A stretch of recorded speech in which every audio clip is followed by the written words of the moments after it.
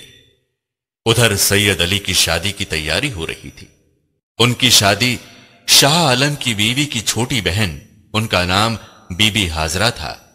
پورا گھرانہ سید علی کی شادی کی خوشی منا رہا تھا۔ ادھر محمود بیگڑا نے سید علی کے دادا جان علم الدین کو کہا کہ مانڈو گڑھ کی فتح ہمیں سید علی کے ہاتھوں ہوگی، سید علی کو یہاں بلائیے۔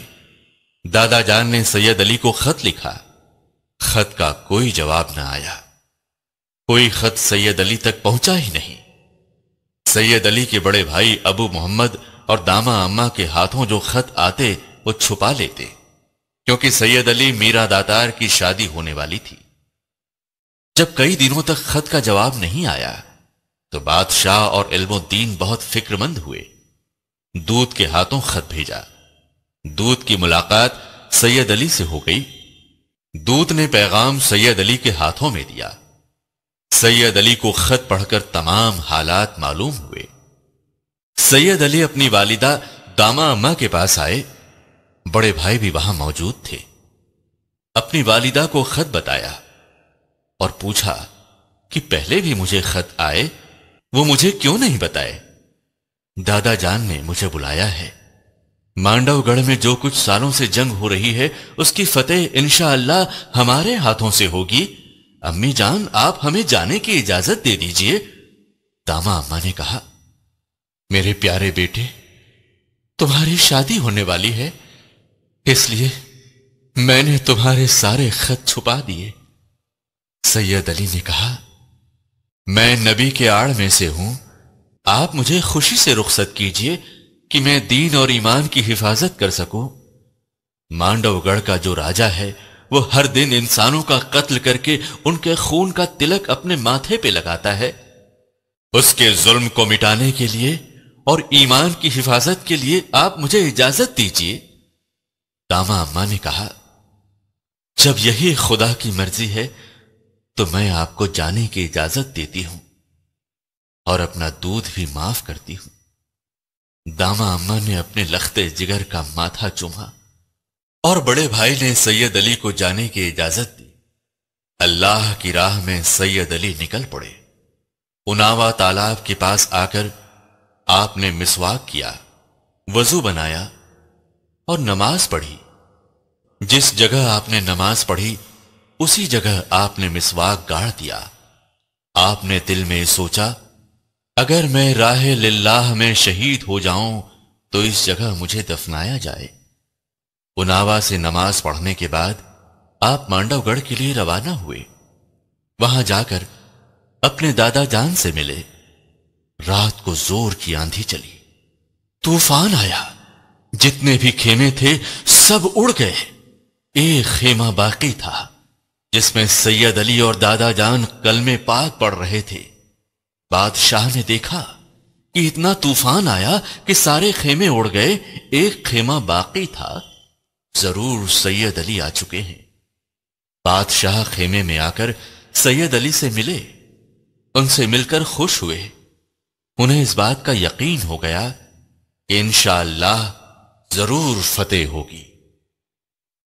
بادشاہ نے سید علی سے ملنے کے بعد پورا قصہ بیان کیا۔ قصہ سننے کے بعد سید علی نے کہا، خدا کی یہی مرضی ہے تو ہم مانڈو گڑھ کے راجہ کو صحیح راستے پر لائیں گے۔ اگر نہ مانا تو اسے موت کے گھاٹ اتار دیں گے۔ بادشاہ کے دل کا بوجھ ہلکا ہو گیا اور انہیں یقین ہو گیا کہ اب ہماری فتح ہوگی۔ انشاءاللہ انشاءاللہ انشاءاللہ۔ وہاں سے رخصت لینے کے بعد صرف 125 گھوڑوں کے ساتھ نکل پڑے۔ جب راستے میں ندی ملی، آپ گھوڑا لے کر ندی کے پاس پہنچے تو ندی نے آپ کو راستہ دے دیا۔ جب آپ مانڈو گڑھ کی حد میں کاکڑا کوہ کے پاس میں پہنچے، آپ نے اپنا پڑاؤ ڈالا۔ کاکڑا کوہ کے پاس سے ہی قلعے کا معائنہ کیا۔ قلعے کی اونچائی 18 فٹ تھی۔ سید علی نے 18 فٹ کی دیوار کو گھوڑے کی چھلانگ لگا کر پار کر لی۔ اس جگہ پر گھوڑے کی ٹاپ کے نشان پتھر پر آج بھی موجود ہیں۔ کاکڑا کوہ سے قلعے کے اندر جانے کے لیے آپ نے سرنگ بنوائی۔ سرنگ کے راستے ان کی فوج اندر آئی۔ جب سید علی مانڈو گڑھ کے قلعے پر پہنچے تو مانڈو گڑھ کے راجا کے سپاہیوں نے ان کو دور سے دیکھا۔ آپ کا چہرہ مبارک نور سے اتنا روشن دکھائی دیتا کہ دشمنوں کے کلیجے کانپ اٹھتے تھے۔ سپاہیوں نے راجا کو اطلاع دی کہ ایک گھوڑ سوار کچھ ایسا ہے کہ ہمارے اندر ان کا سامنا کرنے کی طاقت نہیں ہے۔ راجا اپنے سپاہیوں پر غصہ ہو گیا اور سپاہیوں کو حکم دیا کہ دائمہ محل اور جہاز محل پر جتنے تانترک ہیں ان کو حکم دے دو کہ جتنے بھی لوگ ہمارے قلعے میں آئیں ان کو اپنی جادو کی طاقت سے قید کر دے۔ جتنے بھی جادوگر تانترک سید علی کے سامنے آئے ان کا کوئی بھی جادو سید علی پر نہیں چلا۔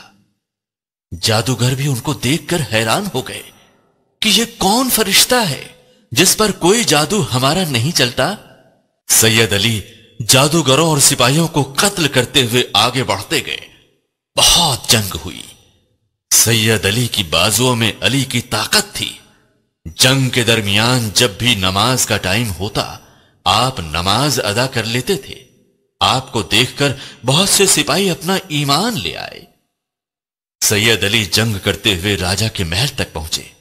جہاز محل جہاں سے بیٹھ کر راجا مہندی اپنی جادو کی نگری چلاتا تھا، اسی جہاز محل میں ایک 24 فٹ کا دیو تھا جس کی وہ پوجا کرتا تھا۔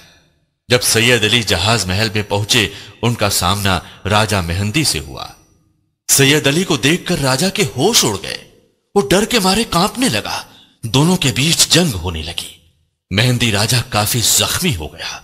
اس نے دیکھا اور اسے محسوس ہو گیا کہ اس کی ساری جادو کی نگری ختم ہو گئی۔ اس کے سپاہیوں نے اپنے اپنے ہتھیار ڈال دیے اور کئی سپاہی ختم ہو گئے، قتل کر دیے گئے۔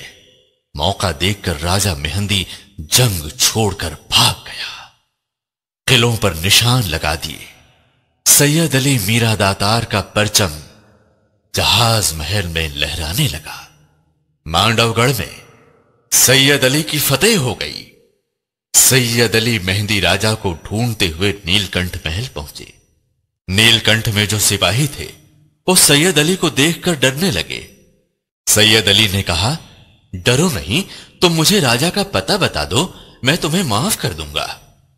سپاہیوں نے کہا، مہندی راجا لوہانی گفا میں جا کر چھپا ہے، آپ وہاں جائیے۔ سید علی راجا کو ڈھونڈتے ہوئے لوہانی گفا میں پہنچے۔ راجا اپنے آپ پچھتانے لگا۔ سید علی کو دیکھ کر پھر کانپنے لگا۔ سید علی نے جا کر راجا کی چوٹی پکڑ لی کیونکہ راجا کا سارا جادو اس کی چوٹی میں ہی تھا۔ راجا کی چوٹی پکڑ کر سید علی نے راجا سے کہا، تم ہر دن ایک انسان کا قتل کرتے ہو اور اپنے دیو کو اس کا تلک لگاتے ہو، تم خدائی کا دعویٰ کرتے ہو، زندگی اور موت تو خدا کے ہاتھوں میں ہے، یہ سارے غلط کام چھوڑ دو اور ایمان لے آؤ تو میں تمہیں معاف کر دوں گا۔ راجا نے کہا، میں جانتا ہوں تم مجھے بخش دو گے، پھر بھی میں ایمان نہیں لاؤں گا۔ سید علی نے راجا کو بہت سمجھایا لیکن راجا نہیں مانا۔ آخر سید علی نے راجا کی چوٹی کاٹ ڈالی۔ راجا نے کہا، آپ میری چوٹی کو اپنے قدموں میں دفنانا تاکہ تا قیامت تک دنیا کو معلوم ہو کہ ایک خطرناک جادوگر کی نگری کو آپ نے مٹا ڈالا۔